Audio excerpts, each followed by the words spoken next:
საქართველოს კულტურის მინისტრს თურქმა კოლეგამ სტამბოლის ათათურქის კულტურის ცენტრში უმასპინძლა შეხვედრის ფარგლებში მხარეებმა განიხილეს 2024-28 წლების თანამშრომლობისა და დაგეგმილი საერთო პროექტების პროგრამა.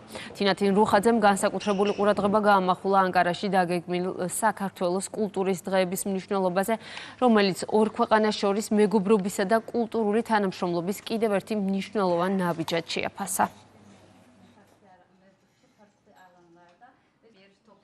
ბატონი მეჰმეტი ძალიან მნიშვნელოვან სფეროს კურირებს და ის არის პრეზიდენტ ერდოღანის გუნდის ძალიან სერიოზული წევრი, რომელიც ძალიან ანგარიშგასაწევი პერსონაა თურქეთში. თურქეთი დიდი სახელმწიფოა და კულტურისა და ტურიზმის კუთხით ბევრი კეთდება და მინდა გითხრათ, რომ მისგან წამოსული ეს ინიციატივები და მხარდაჭერა სრული და ის ფორმა, რა ფორმითაც მან ჩვენ დღეს როგორც დელეგაცია მიგვიღო, ეს იყო ძალიან დასაფასებელი. უმნიშვნელოვანესია ის, რომ სწორედ ბატონი მეჰმეტის პირობებში ჩემი კოლეგის მუშაობის პროცესში 4 მილიონი დოლარის ფარგლებში თურქეთმა გამოყო ბიუჯეტი ქართული ძეგლების აღდგენაზე. შეხვედრის დროს განხილული იქნა ორფრივი თანამშრომლობის ფართო სპექტრი, მათ შორის თანამშრომლობა კულტურული მემკვიდრეობის დაცვის კუთხით, ასევე თანამშრომლობა სამუშაო ჯგუფებს შორის, ასევე განხილული იქნა კულტურული ტურიზმის მიმართულებით ორფრივი თანამშრომლობის შესაძლებლობები,